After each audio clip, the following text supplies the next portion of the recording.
Good evening. Welcome. I hope you're well. I'm just going to see, hopefully not get too close to this camera, and just going to set this up and then say hello to a few people. There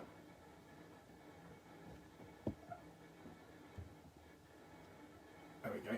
Right, good evening. Welcome to the headquarters of Asahi Shotokan Karate and Sky England. I'm hoping that you can see me. All I've got at the moment is a red chair, which is not me, because I'm sitting in the red chair. So let's see if I actually appear up on this screen in a second. I think I might be on a bit of a catch-up here, so I'm going to say hello to a few people. Evening, Andy Sensei. Oh yeah, I've just appeared. Andy Sensei, good evening. Tim. Yeah, Tim, the back is bad day today, mate. Not so good. Thought it was improving and it isn't. So lots of stretching, but it's not too bad. Ken Sensei, good evening. Magdalena Hartley Dojo. Kayla. Wayne. Andy Sensei and Christian and Zach. Good evening. Hope you're all well. I've been given some questions to start this whole thing going from the Hartley Dojo, which is really good, and I think they're really cool questions. So I'm going to start with those. But if you want to ask me questions, then I'm assuming you can just type them on the screen, and I will be able to answer them. I'm just going to let's see if I can get this to work properly, but I don't know. Okay, I might be able to write stuff back. That'd be cool. Just give me 1 second. Technology is not my greatest attribute in life.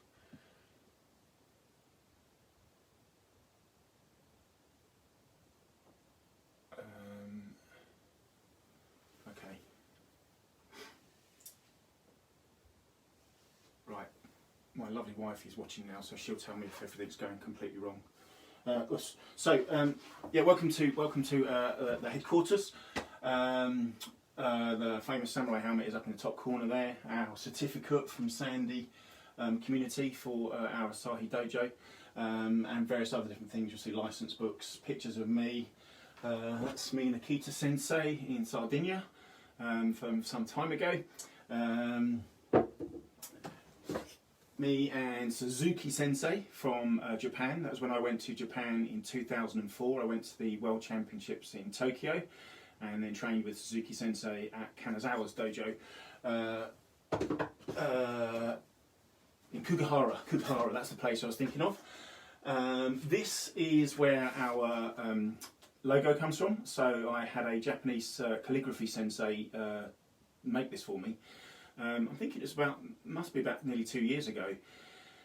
He came from Japan on a trip to England, and I asked him if he could do Asahi, which means rising sun or morning dawn or new beginning, etc. That's where the name comes from. Rising Sun, RS, Richard Scoot. Kind of drives in. Someone said Asahi is your favourite beer, Sensei. Yes, it is, but it wasn't the reason for choosing it.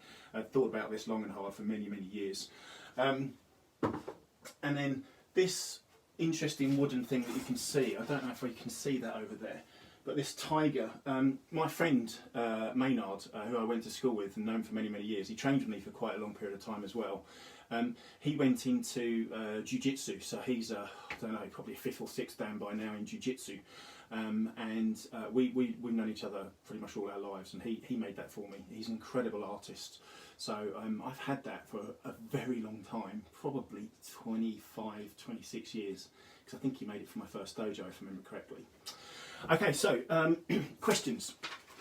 Nothing's coming up on my screen, so I'm going to, if you want to ask me a question, then please do. And then I'm going to see if I can answer them. So question number 1, how did my karate adventure start, and why karate? So I, from a very young age, was brought up. I was born in 1970, and my grandmother, very inappropriately I might add, Nana Glenn, she bought me copies of Kung Fu Monthly, which was a publication in the 70s. Kung Fu was super popular at that point. Enter the Dragon came out in '73. And so Kung Fu Monthly and Bruce Lee were a really, really big thing, particularly over here in the UK. Anyway, she got hold of copies of that magazine, past copies and current copies, and pretty much I had my own subscription to it for quite a few years at a very young age, which is completely inappropriate. So I read about nunchucks, I read about martial arts, etc. So at a very young age I was breaking bits of balsa wood and plywood and getting myself injured and hurting myself because I was copying what I was looking in the magazines at and stuff like that. At that point there was no video and there was no way of me watching any form of the movies, etc. But that sparked an interest somewhere in here. And then in I think it was the late 70s, early 80s, I started judo. Judo is a Japanese martial art, similar to karate, and I took up judo at that age, and I did it till brown belt, so I did it for about three and a half years, something like that, maybe 4 years. I didn't enjoy it. I'm not gonna lie. It was horrible. We were bullied by the black belts. We were thrown around like rag dolls. I think the last straw that broke the camel's back with me was doing a kumite match and fighting someone twice the size of me, twice the age of me, and just being held in a chokehold, which made me pass out. So that was not a pleasant experience to martial arts, but I think gave me, a beginning. Because I enjoyed the techniques, I enjoyed the Japanese in particular, and so that I enjoyed. So then I left martial arts in my early teens for a period of time, and then I started Shotokan karate, and that's where we are today. So I've been doing it for pretty much 30 years now, and people have asked me why not learn other martial arts. I've got to be honest, not that interested in learning another martial art until I can perfect the one that I'm learning. And that will take a lifetime. So I'm very interested in other martial arts. I like watching other martial arts, and I've been to many competitions, demonstrations, etc. I've watched the Shaolin monks previously. I've watched some incredible stuff that the Sikhs do. The Sikhs have a martial art which can't remember what it's called, but it's phenomenal. Terrifyingly scary, but absolutely superb to watch. So I do enjoy other martial arts, but not practicing them myself. I stick to one that I love, and that's Shotokan karate. So that was it. I guess why did I start it? At the point I started it, I was in a point in my life where I was going nowhere. I was very shy, very quiet, quite introvert, and not happy with myself. And I wanted to put myself out of my comfort zone, and I've always been like that ever since I started karate, challenging myself. And that was my first challenge, walking in the dojo. It was a horrific experience. Walked in with 20 little ones, and I was the only sort of adult. As me being 6'1", and they're all ki-ing in after the first lesson, and I was not ki-ing, as you can imagine. But the female instructor, Sensei Fiona, encouraged me to come back the next week, or maybe she threatened me, I'm not sure, but I turned up again. And that's it. That's how it started. And the higher grades at the dojo, I mean higher grades, they were red belts, because the dojo had only just really started.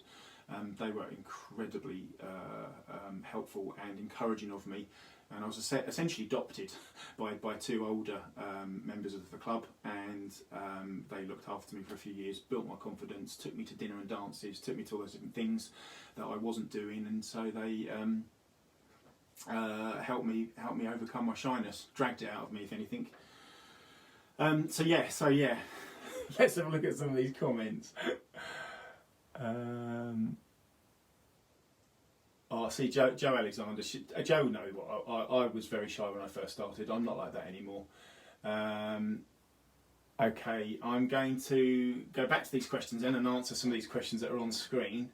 So, young Zach, you'd like to answer if there's any competitions at your level. Well, you're a master, aren't you, young man? Because you're very good at karate, because I put a video up of you and your dad the other day. Yes, there are, and we are going to be, and we had planned a competition for the sort of latter part of this year. October, November time was the plan. Because we're celebrating the 25th anniversary of the Potten Dojo and the 30th anniversary of the Sandy Dojo. Obviously all of that in the moment is up in the air, but I'm hoping that will be the case. So Zach, that will be your first competition. if you're good, I will then take you to further competitions, young man, and you can be my latest protege. I've taught some people that are pretty good at karate, if I'm perfectly honest. A young lady I taught back in the early 90s, she became I think it was 7 times world champion.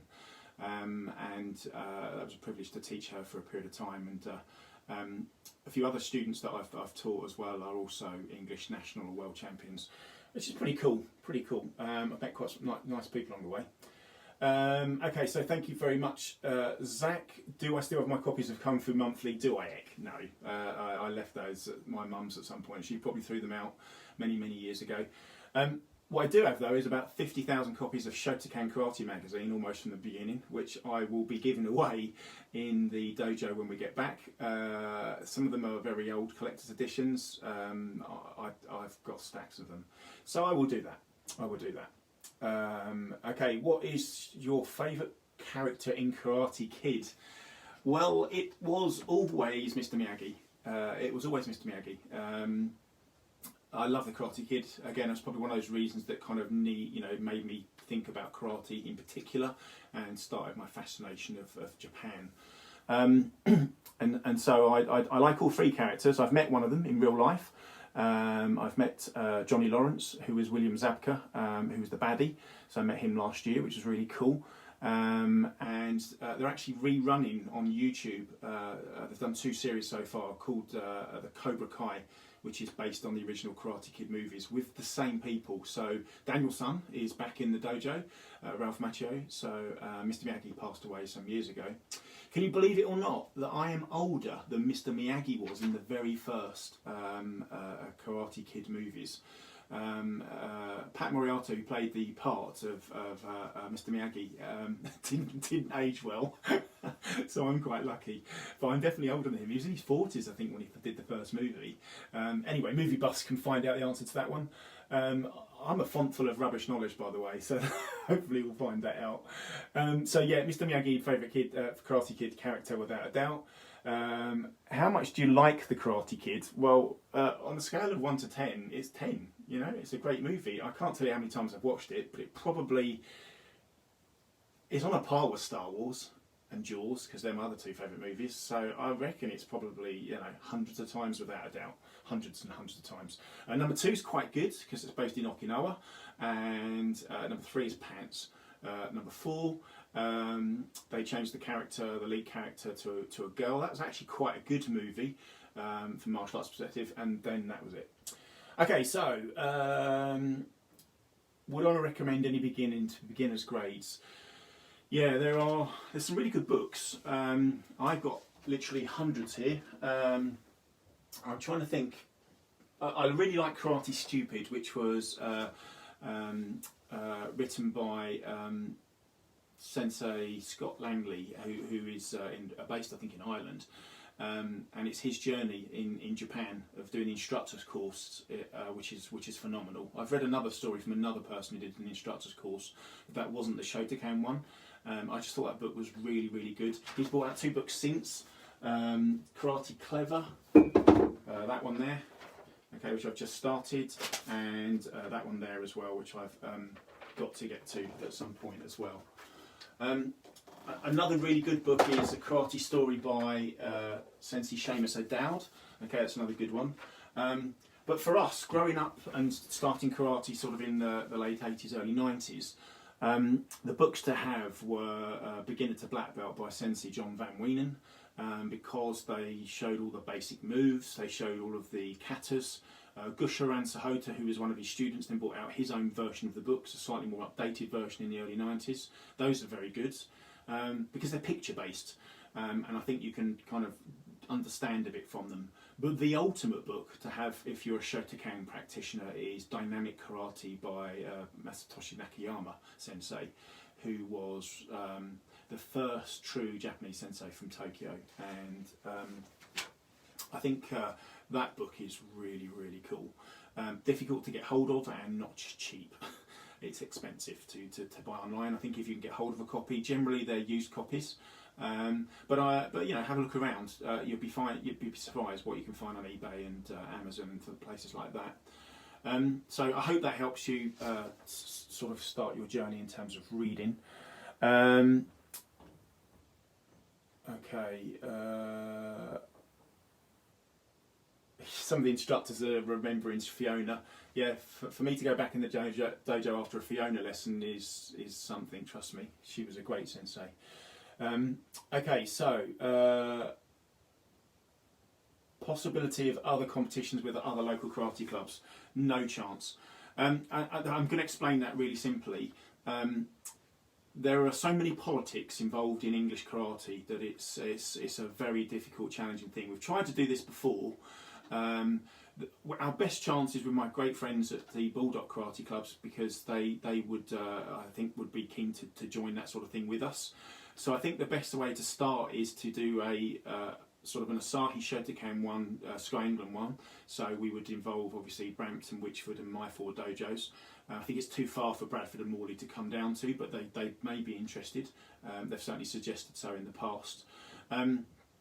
But as far as kind of other Shotokan clubs in, say, Biggleswade, Shefford, Henlow, etc., we're all part of so many different organisations, and it's more about insurance than anything else. It's not about the senseis not getting on or not knowing each other. It's more about the politics of it. So I think the chances of that happening are slim. Karate competitions are really, really very low at the moment. When I was training, when I began training, I competed every weekend without fail.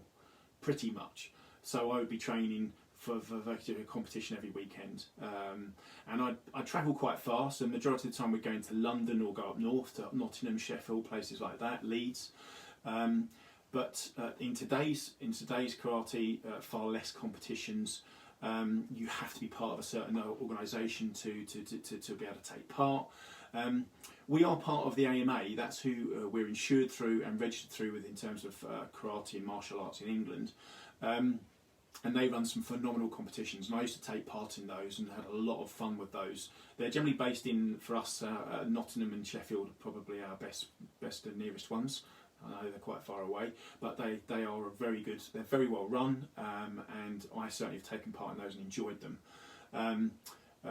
Probably better at the kumite than I was the kata, but that's another story. Okay, so Sarah would like to know what she needs to know for her next grade. You need our syllabus book, young lady. It's here. It tells you everything you need to know, and you need to know everything before it. So you need to make sure that you're going for a junior at the moment, okay, and you'll need everything up to first Q.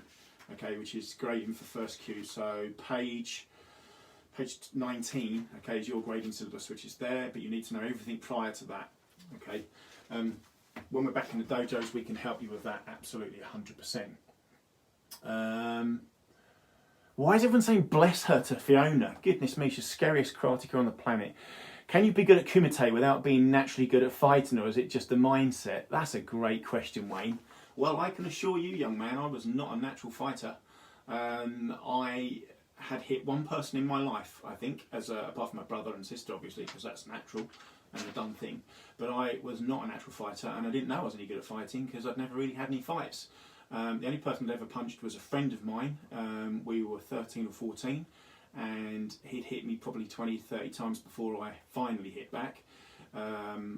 With one punch, I regretted ever doing that because I hurt him, and not badly, I might add, but let's just say he didn't hit me again. And so that was quite a shock to the system, really, but I'd never been involved in a fight as such, and that was really just a case of defending myself. I'd taken quite a pasting, I think is the right word, prior to that. I started kumite as a red belt. My first baptism of fire was against a notorious black belt from my old association called Dave Mulby. Dave's hands were bigger than my feet, and I'm a size 10 in shoes. He was notorious because he was tall, and he was very lanky and ridiculously fast, and also pretty hard. I found this out. My first fight started well. I kicked him off his feet within the first few seconds with a maegeri right between the legs. I believe his testicles were around about this height, you know, hanging them as earrings. When Dave recovered from that and I got told off by the referee, he went his way about trying to destroy me. But I only just lost. I think I lost by a Rosari, which is half a point. So, but it was a really good baptism of fire, and everyone was asking, "Who is this bloke? You know, who's this crazy red belt?" And this crazy red belt, just me. I had no idea what I was doing really. I had a Gakuzuki and a Gakuzuki, and that was it. But it was brilliant. And what I haven't said to you is that prior to that, actually on the way to the competition, I crashed my car. And I think it was 8 karateka, 8 of the black belts came and dug me out of a ditch, lifted my car out of the ditch. I'm not kidding you, this is a true story. And stuck it in a car park and then drove me. And I literally walked in onto the mat to fight my first fight ever. It's one of those stories that's true. Yes, you can be good, but I think from a kumite perspective, as I improved, as I started winning competitions and medals and trophies, and getting further and further, and better and better, and up the ladder of grades, you have to keep up in your game. So I was very successful as a Q grade. I beat lots of black belts. I won the ESCA championships 1 year doing that. I think it was a purple and white belt or something like that. I was in the ESCA team as a purple and white belt. I think it's fair to say that I used to live off Gakuzuki and Washigeri, that they were my 2 techniques of favour. I was pretty good at them. But then I started to go further afield, as I said to you before, with my father driving me places and me driving myself places. He was generally there for moral support and really to drive me home. I'm not going to lie, I got broken a lot, especially on the London circuit. It was quite hard. The fights there were really difficult. Lots of the fights I had also against all styles, so they're not just Shotokan. So I fought people from Kung Fu, from Wadaru, from Ishinryu, Uchiru, and all those different other styles of karate, and also other martial arts. So I ended up in hospital a few times, I'm not going to lie, but what I did was learn, and I continuously learned and made improvements, etc. To a point where I won the ESCA championships probably 7 times, maybe more than that actually. I think my first place trophies, there's loads of them in the garage, but they're somewhere I don't know. Mostly at kumite. In fact, everything was kumite. So my kata career didn't start until much later. I've won a few trophies at that. Competed internationally with Sky International in Grenoble a couple of years ago with Andy and Sharon Sensei. That was a good laugh. I epically, in the finals of the black belts, went from 2nd place to last place with the last move of my kata. That's very stereotypically me, that is. That was the day before my 6-dan grading, so I didn't care. But what I did care was that actually the kata that I fluffed up was my grading kata. But anyway, I had a private lesson with Sensei Russo from Italy, and he taught me the mistake that I'd made, the error of my ways, and I listened and I learnt. And it's a very important lesson in life. No matter what grade you are, no matter how good you think you may be, don't be complacent and always listen and learn. That's a waffly answer, isn't it, eh? Okay, so 40th anniversary for Joe. I saw that. That's very good of you. And you do a competition with me. Awesome. Okay, so we have a dojo then. The Snorbans dojo is utterly awesome. I've been down there and trained and taught before as well. And you couldn't meet a bunch of friendlier people if you tried. So that'd be fantastic. Jonathan, good evening. Thank you for watching. Daniel's son is a lot older now. Andy Sensei, so are we, mate. So are we. Do I like Bruce Lee? Yes. Is the simple answer to that. I love Bruce Lee. I loved all of his movies, and I have them all. I also have an uncut version of Game of Death, which is particularly difficult to find, and Enter the Dragon as well. So, because they got the nunchuck scenes, and they were deleted afterwards because those items were banned in the UK. So I really do like Bruce Lee. Dynamic Karate is the book of choice. Andy Smith, Hilary Swank, yes. Hollywood actress is in Karate Kid 4. Okay, right. So, if a child or adult struggles with aggression and anger issues, would you recommend karate martial arts to help channel? Let me have a quick look more.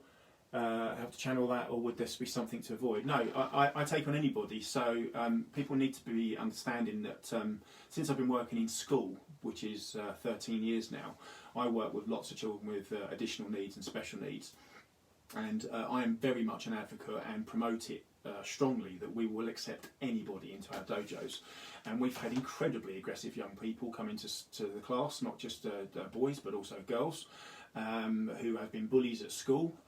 We've had schools contact us, we've had parents contact us, but never ever have I had any issues in the dojos. Okay, not with children. I think that's a really important thing to say, is that I believe a child is formed by their learnings, and we can teach them anything. And so yeah, you can do that. Some people are born bad. Some people use that argument. I don't know whether that's true or not, but I do believe that you can teach someone who's got anger issues to control that. I truly believe that. So that's a good question, quite a deep one, but I could waffle on for that for 8 hours. Sensei Sarah, good evening. Just been promoting your dojo. Hope you heard that earlier. Good evening, Ken. Us. What have been my highlights in karate? I don't have highlights. That's rather rude, I think, Ken.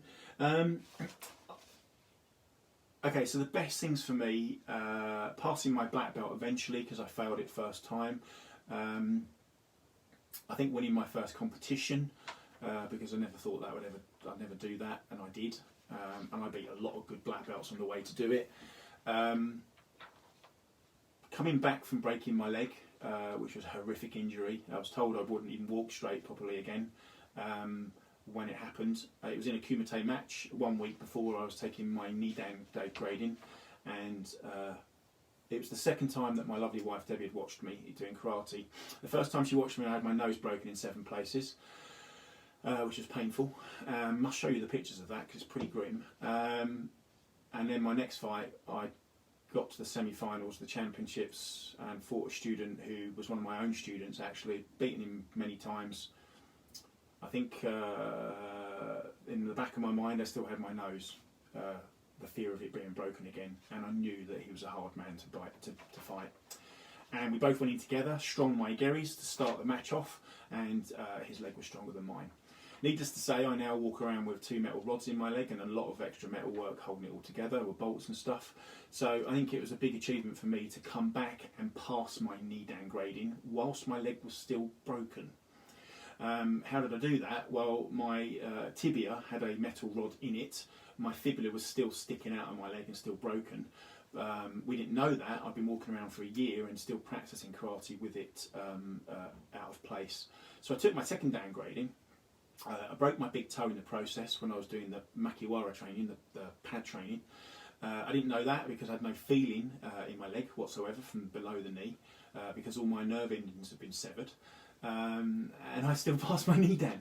So that was quite incredible. And then I had further surgery to put plates in to stop the fibula from coming out. So it all sounds pretty gross, and it was. It's repulsive. I'll tell you the story of how it broke. Most of you won't eat your tea this evening. So I think that was a big highlight for me because I was able to continue my journey. I was told I couldn't, and I was told I wouldn't. I was told I'd never ski. I was told I'd never do karate. I was told I'd never run again. And so I proved everybody wrong with all of that, and went out my way to do so. I'm bloody minded. What can I say? Take after my mum. That's a good thing, I think. Opening my own dojo was a massive highlight for me, and a really big thing. So 25 years of actually running my own dojo. I started teaching in '93 as a purple and white belt.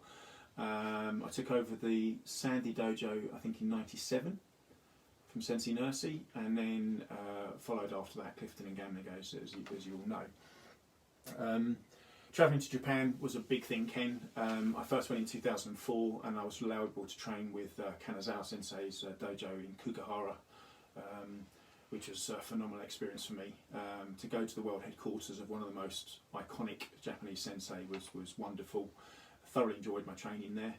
And then to go back again just a few years ago with Akita Sensei with my family, and train again with such epic senseis over the 15 days we were there, it was truly magical. And I really, really thoroughly enjoyed that experience. There's too many to go on. I could carry on, Ken. Seeing some of you get your black belts and second and third dans and whatever that's awesome. So Joe thinks it's about right with my wins in Esker.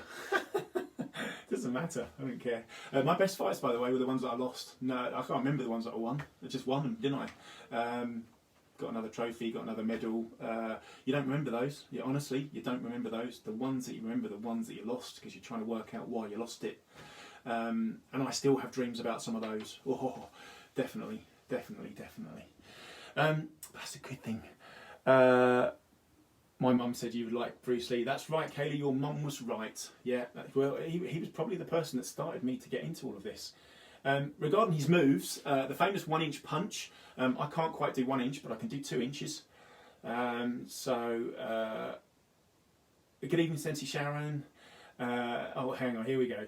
You've been very lucky to train and do karate in many different countries. Is there a country that you haven't trained in yet and you would like to? And that's come from my lovely wife.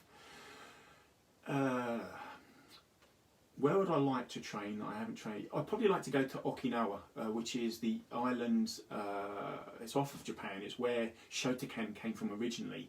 So Okinawa's an island of Japan, so I don't think it's technically Japan, or is Japan? Yes, it is technically Japan, but it's an island. So I think I'd like to go to Okinawa. Before this COVID thing kicked off, we were due to go to China, and I was going to train there, but that's all blown out of the water now, so I don't really fancy going to China anymore. Can't think why. So yeah, I think Okinawa would probably be my first place to go and train. Been very fortunate to train in quite a lot of countries now, in a relatively short space of time. So the United Arab Emirates, we've done France, done Belgium. I'd like to go to Switzerland with Sensei Rolf because he's invited me. Kenya. I'd like to train with Sensei Klaus. I'm trying to think. I've trained in Japan, obviously, the UAE, Sardinia in Italy, which was incredible. That experience was absolutely fantastic. Beach training in the white sands of Sardinia was something I'll never forget. And that was just a great trip. Andy Sensei will remember that really, really well. And so, yeah, I think probably Okinawa and Switzerland. I'd like to go and train in. There are other countries I've trained in, and I can't remember which. Oh, Bali. Yeah, I was in the rice fields last year. That was really cool. Okay, I'm going to try and see if I can get back to these questions. Wifey, thank you very much for asking me a question.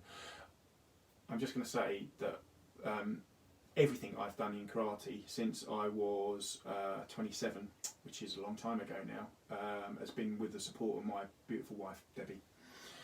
She's amazing and puts up with a ridiculous amount. I'm going to go to a question because somebody asked me this earlier. So this is off my list. Is my wife a black belt? Yes, she is, in a black and white photo. She told me to say that, by the way. Debbie's son is a first Q show. Okay, so on her way to being a black belt. Debbie was very adamant that she wouldn't start karate when I first asked her to, many years ago. Purely because she said, that's your thing, that's what you do. I do my thing. Okay, and her thing was definitely sort of netball and swimming. She's an incredible swimmer. And that was always the case. Josh started when he was 5, when I opened my dojo in Clifton, and he started with me. But it was only a few years ago, probably 3 years ago, that Debbie's son decided that she'd like to have a go, and as a challenge to herself, which I think has been brilliant. And it's great, and I actually love teaching with her at the Clifton dojo. She trains with us at the Sandy dojo, etc. So that's really nice as well. So that's another question off the Hartley list. They've sent me 6 questions, which is really cool, and the others are really good. So I'll go back to those in a second. What time is it? 25. I reckon I'll keep this to about an hour. I love the fact that Joe is asking and saying hi to everybody. It's nice to see the Sensei George is there. Sensei George remembers our third dan really well. Now, there's a story. Our grading was about 5 hours long. Myself, Sensei George and Sensei Sarah, okay, who are very good friends and run the Bulldog Karate clubs, they will tell you, okay, that was the most soul-destroying, enlightening, lifting, horrifically bad, wonderfully amazing experience on the planet. I think George and I looked at each other in the changing rooms afterwards, literally just peeled our gis off us, and went, "Are you okay?" And yeah, "Are you okay?" Yeah. "What just happened?" I have no idea, was pretty much the answer. I think we both pretty much burst into tears and when we got our third dans. And I'm not kidding you that our grading was that long. I don't want to share the experience with you because I think it's important that people find their own third dan. That was just our experience. Our experience was a ridiculously long, very tough challenge, and one I don't think we will ever forget. And I believe, and I'm sure George and Sarah will agree with me, has made us the instructors we are today. So we have to be incredibly thankful to the people that graded us, and not all of them are here now, are still alive. So I think it's important to remember those sorts of things, that you train with all different people all the way through your karate life, but those sorts of things, that's one of the things. So Ken, going back to your question, that's probably a massive highlight. There are too many to think of, but anyway, gives you a little bit of insight into our third dan. How do you recommend a child before you take them into the dojo, and do you ever think you need... Hang on a second, let me read this. How old? We take children from 4 years. We're very brave, stupid, crazy, don't know what the answer to that is. So I take children from 4. I've taught 4-year-olds kata, and they've completed it comfortably. I've taught 10-year-olds who don't do kata, and I've taught 40-year-olds who can't do kata. So it really depends on the young person. But 4 is the age that we will take them from. Many other clubs will do 6 years old, etc. Do I ever think you need a break from all you do for the graduate? That's what I'm on, isn't it? No, I don't. I love it. Do you think karate is for life? And will you know I will never retire? Never in a million years, Sensei Ken. I should be doing this in the grave. So genuine answer, I believe that it is a lifelong experience. All the Japanese sensei that unfortunately we've lost a great deal of in the last few months, we've lost 5 of the very famous and older generation of sensei from Japan. They've proven that you can do karate into your 80s. Physically, my body is telling me it's probably a time to maybe retire. I've had 3 knee surgeries, I've shattered my leg. I've just put my back out again for about the 4th time in a couple of years. But actually, I think I'm starting to understand I need to listen to myself, my body, and just train differently. I would say technically I'm better in some ways and not as good in others, because I don't physically have the attributes that I used to have, but I have other physical attributes that are better now. So I'm very much stronger now than I ever used to be, and I used to be strong. Although I was tall and skinny, I had a very strong punch on me, as Sensei Christian will tell you. But I feel stronger now than ever before. But I think that's down to understanding the technique, not as in me stronger. I have got good muscles on me at the moment because I'm beasting the old weights at the moment to give me something to do in the evenings because I haven't got karate. What drives you to be who you are? That's a good question, Joe. My wife, my family, my mum, my dad, me. I don't know how to answer that one.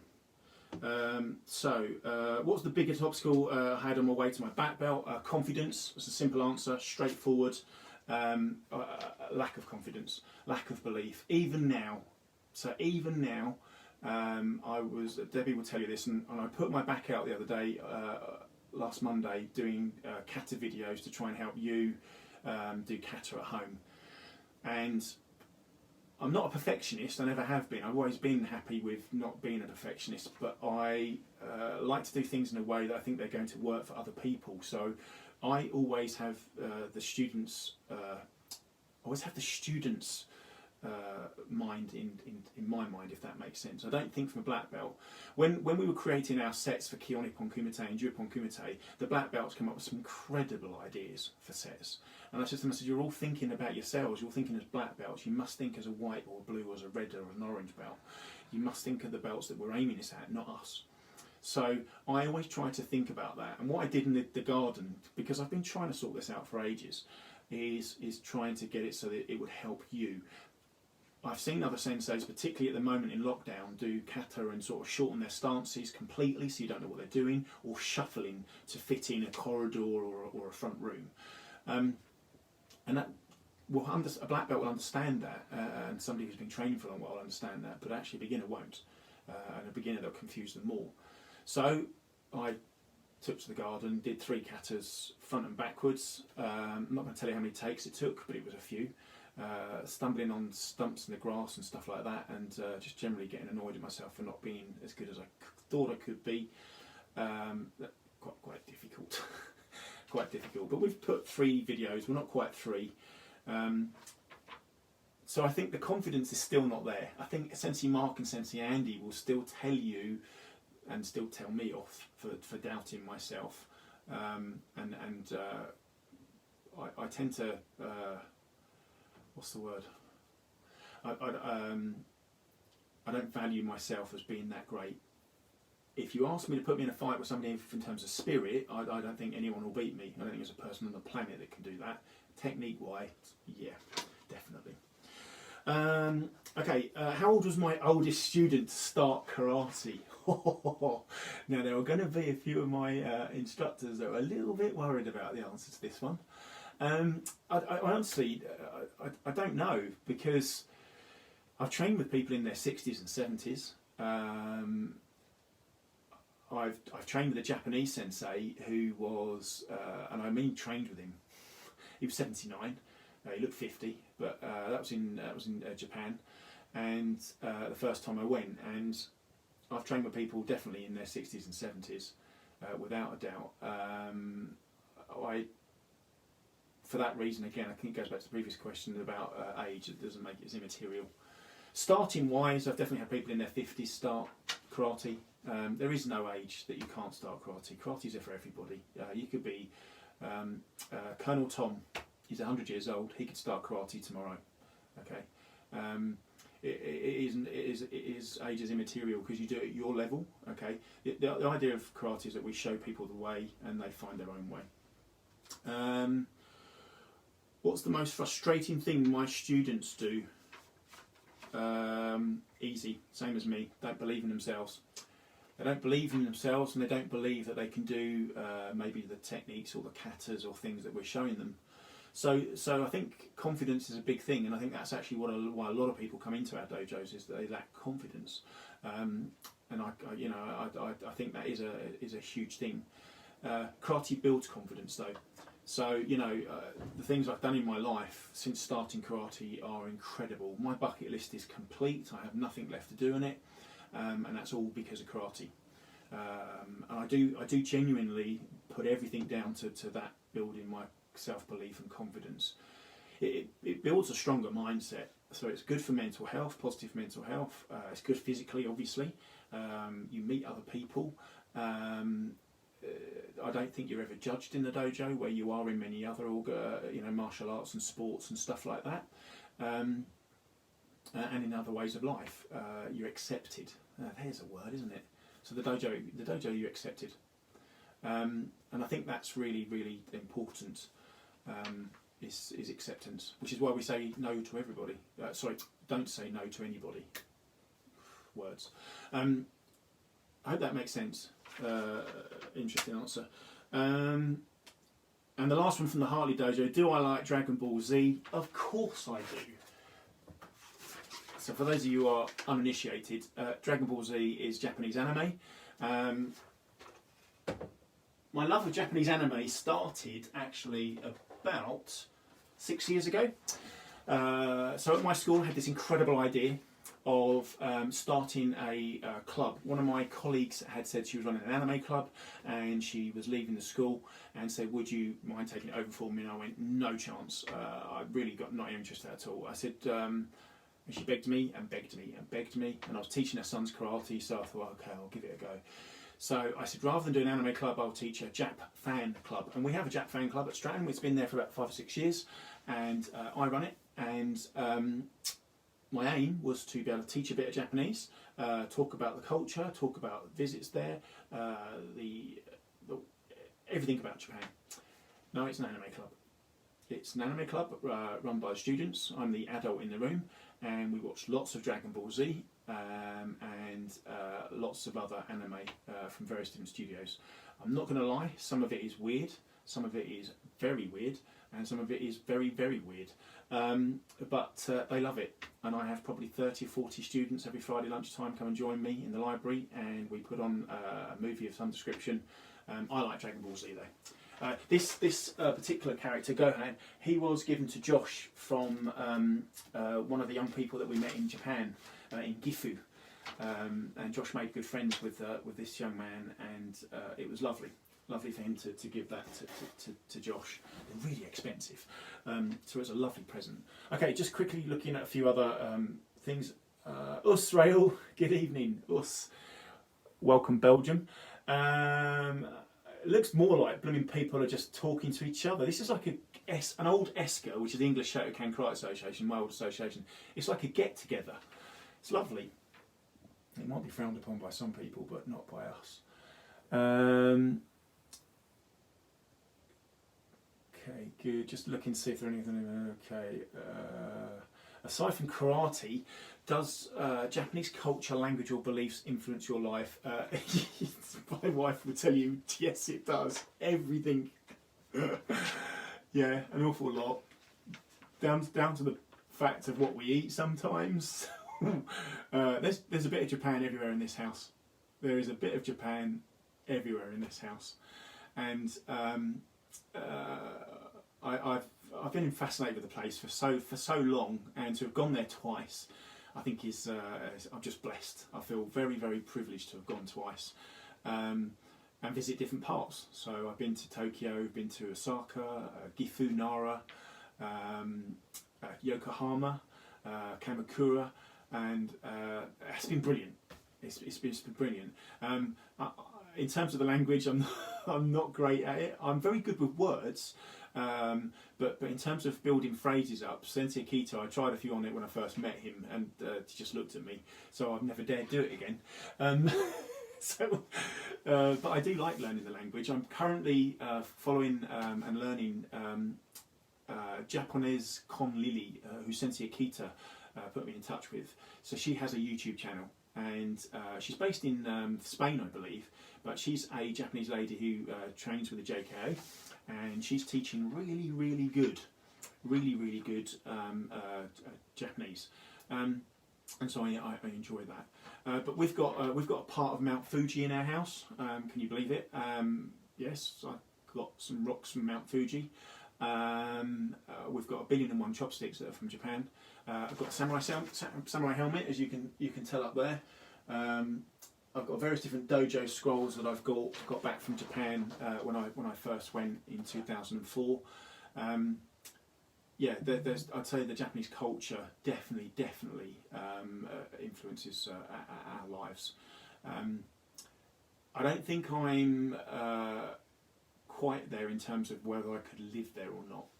I have often thought about it and believe that I could, but I don't know whether I would be I don't know how we'd be accepted in society there if that was the case. Not going anywhere soon, are we? Let's be honest. Good evening, Isaac. What made me start karate? Well, yeah, Bruce Lee influence and the Karate Kid movies, without a doubt. They were the ones that influenced me to do it. And then built that fascination of, I guess, the Orient in terms of China and Japan, but it was Japan that fascinated me. Mount Fuji. When I went to climb Mount Fuji with a good friend of mine, I was staying in his flat in Yokohama, in his apartment, and one day we said, let's just get the train, the Shinkansen, to Mount Fuji. So we did, and then we said, let's climb it. So we did. Well, I say we did. We didn't. We went into this village and then started climbing Fujisan at the base of it. The sky went very dark. There was a lot of rain. And then there was what only can be described as horrific sounding, well, it was thunder, but I thought it was an earthquake, and so did my friend. And I'm not kidding you, we ran back down. And we got on the next train back to Yokohama. It was terrifying. And what it was, there was an electrical storm in the crater. Japan experiences lots of earthquakes constantly, and you feel some and you don't feel others.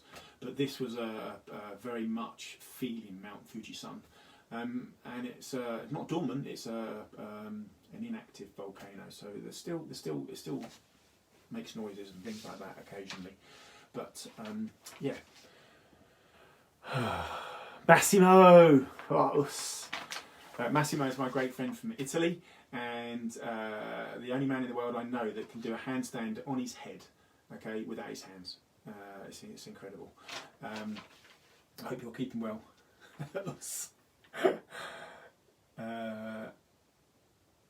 Yeah, where is Julian? Julian was my first sensei. So what does that say? Sorry, Oliver is very happy. He doesn't know how many people have even heard of Dragon Ball Z. Well, we have, haven't we, young man? And you can see that Gohan is a big part of my life now. Us, Sensei Eva. Us. Good evening. Again, nice to see you from Italy. Just seeing, are there any more questions that anyone else wants to ask? I can ask you a question. Why on earth do you keep training with us? Why on earth do you keep training with us? I often have asked this question in my own mind. Why do people come to our dojos? Because we've been very successful from pretty much day one. And I work with a student at school who I taught at a very young age karate. Okay, he's now 16, 17 years old, and he's autistic, and so he tells you the truth. He tells you how you want to hear the truth, I guess, straight down the line. And I said to him, why train with me? And he said, it's because of you. And I said, what do you mean me? And he went, you. And I went, me? And he went, you. And I went, okay, I don't understand. And he said, it's you. It's your personality. It's your personal sort of skills, etc., etc. So that's quite a nice thing to sort of hear. At no point did he say it was my technique and how good I was at karate or anything like that. But obviously, what he meant was that actually it's the delivery that we make karate sound exciting. So I'm hoping that me and the instructors, when we teach, we are passionate and we thoroughly enjoy teaching everything that we do. So I think that's a really, really good thing for us to understand, is that maybe it's us that continues encouraging you to train. Our examiners are all really friendly at our gradings. We know that it's a big challenge for young people to even go into a hall to grade. But actually our instructors have all been trained, and they're very good, I think, encouraging young people to do well. We're a little bit tougher on the adults, definitely, but again, I believe karate is all about encouraging people, so telling them they're rubbish and not very good at that, and this is rubbish and that's no good and this needs making better, doesn't help anybody. But saying we could do it this way, you could try that, this might be better next time if you do this, etc., that will help people. I don't like blame culture and saying you're rubbish and you do this better. I don't believe in that theory. I believe that we can all help each other. And I have learned a ridiculous amount of things, as I say in my dojos on a regular basis, from the young people that I teach. I've had young people as young as 6 teach me how to do a technique correctly.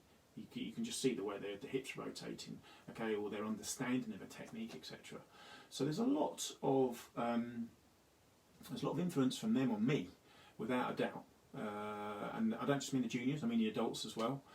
We got asked a question some weeks ago in the dojo, and I can't remember. I think it was Tim Sensei had said something to me, and it made me think, wow. You know, it's like one of those light bulb moments. And then Eddie Sensei, I remember him saying to me in one of our black belt Udansha sessions on a Saturday morning, have you thought of teaching a kata this way, Sensei? What he meant was, have you thought about teaching it us correctly, because you've just taught it wrongly? And again, that was brilliant. You know, it was one of those things where I'd been doing a move for a period of time in my head completely wrongly, and he taught me, told me that, and nobody told me. I could have been teaching that for years. Who knows? So that's really funny.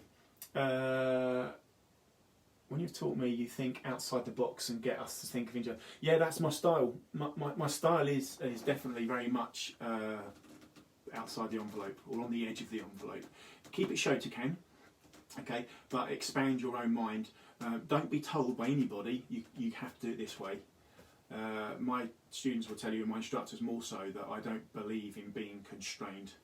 And ultimately, that's why I decided to start my own organisation, because I felt that as a fifth Dan, I was being restricted and being told, you only learn this way, you only do it that way, you only do it our way.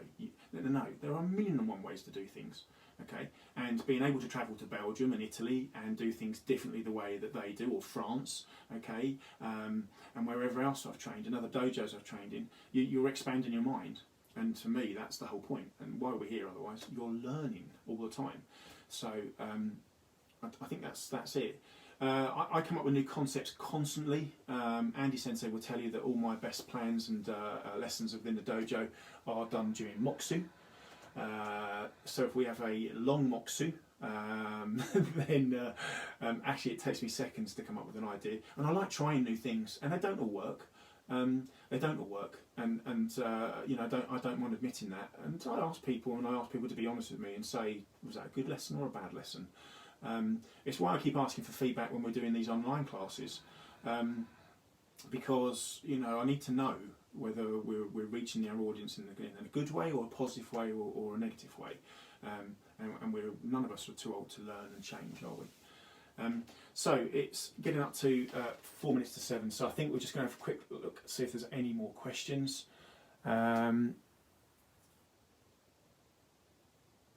Oh yeah, Andy Sensei, thank you for reminding me that. We don't have a word called can't in our dojo. There is a word that is can, try, do something. That's what you got to do. I can't do Jodan Moshigiri Sensei. Maybe you can't, okay? But can't isn't the word. Maybe you're not able to. Maybe you're not able to physically, okay? So in which case, Chudan Moshigiri is okay, or Gidan Moshigiri is fine, okay? But it's not you can't, okay? You're not able to. We don't like that word can't because it's very negative, okay? We taught a student with only one leg not so long ago, a few years ago, and she said, I can't kick. Yeah, you can. You've got a prosthetic that makes you able to kick. You put your weight on your prosthetic, you kick with the other leg, or you put your weight on the other, you can kick. So can't is not a word that we have in our dojo. Well said, Andy. We need to put that on a t-shirt, don't we?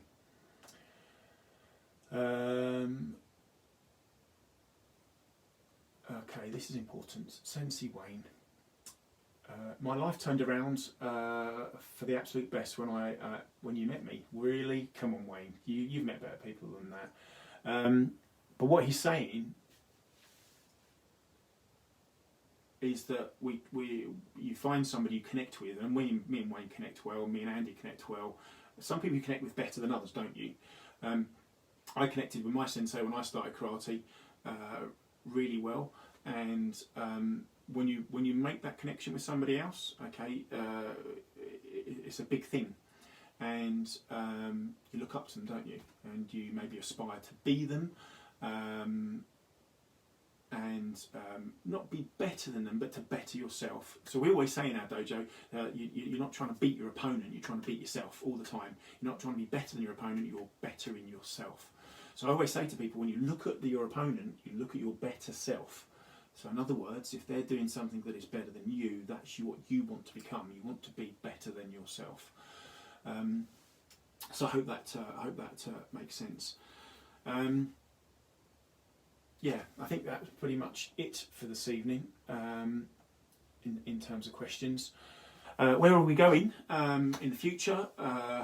Again, hopefully, possibly not, but we don't know. We'd like to do a competition later this year. We had other courses planned. Obviously, we've missed a grading in March. I think it's likely we're going to miss the grading in June.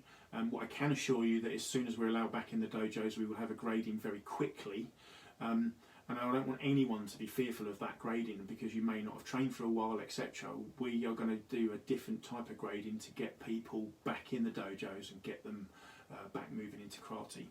And if that's a grading whereby we're helping you grade in terms of understanding the techniques, etc. Well, I think our examiners do that anyway. Our instructors are brilliant.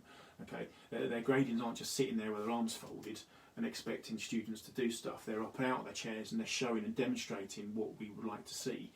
So I think that's really, really important, so people understand that the gradings will be there as soon as we can. The dojos will open as soon as we can.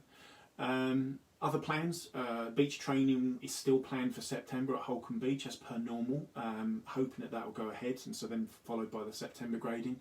Akita Sensei due back in October, and then we had another Q grading. We had our Christmas dinner and dance, which I'm sure hopefully we'll be able to do at some point in some other way. So there are things in the pipeline, etc. So at the moment we're a little bit like Mount Fuji. We're dormant. We're not extinct. We're still very much a karate organisation that continues to go and grow, and I expect us to grow further. So I think that would be really good to have other dojos join us. Asahi, Shotokan and Sky England, okay, are the same now. We are completely joined with all of our dojos. I would just say the Bradford and Morley dojos up north are Sky England and not part of Asahi, but the other 6 dojos are. So Brampton, Whitchford, Pot and Sandy, Clifton and Gamlingay. And we welcome anyone else to join us, anyone else who's forward thinking and open-minded. In terms of sharing experiences of karate. We have a vast amount of experience in our dojo, from people who have trained with Inoida Sensei, Kanazawa Sensei. It's brilliant. So that's brilliant. So there are a lot of plans in the pipeline. Obviously everything at the moment is on hold. Continue with the 2 times a week online, 7 till 8 PM on a Tuesday and then 7 till 7:50 on a Thursday.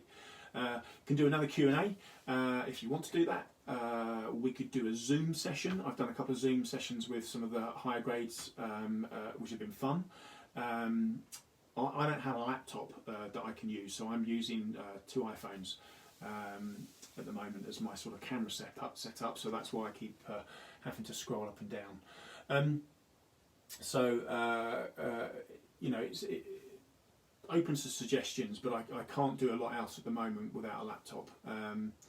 And I can't just go out and buy one, purely because I need to sort out my holiday. As I say, we were going to China, but not now, and there's a whole thing of money being tied up in that holiday, a lot of money, as you can imagine. So we will see, Okay, so I'm going to sign off because it's 7 PM and I am starving hungry. I hope you enjoyed this little visit to the Asahi Dojo, okay, headquarters as well. Obviously my tea mug is standardised, okay, karate. Cobra Kai tea coaster, really important, and lots of other things going on here. Must show you this Japanese samurai I bought from Kyoto the first time I went, and it's one of my favourite things. I love anything with the samurai. I've got quite a few books on those as well. But there we go. Thanks ever so much for the people that joined me. Amazingly, thank you for those questions. I hope you found the answers relatively interesting. I hope you found the evening was relatively interesting. If you want to ask more questions and we want to do this again, then we can do it again. I don't mind. I'm not exactly going anywhere. And I enjoy talking about my passion, which is karate. And I've got other things that I can share. So I've got some really old school photos, which might make a few people wince. I think I've got Andy Sensei with hair. So anyway, we can do this again. What's been really nice, just scrolling through these, is to have friends who we've known for many years and trained with from other organisations watch and then say hi and connect again and say hello, because I'm sure they probably haven't, maybe for a period of time. And that's what karate is about. I've always said it's like Lego. It's about making connections. You know, basics being strong, Lego bricks making. It's all about getting together and sharing. It shouldn't be just like confined. You do it my way or no way. You do it anyway. You just find your own way. I'm getting all philosophical now. Thanks very much. Us. See you again soon. Us. Oyasuminasai arigatou gozaimasu. Which means good night and thank you very much.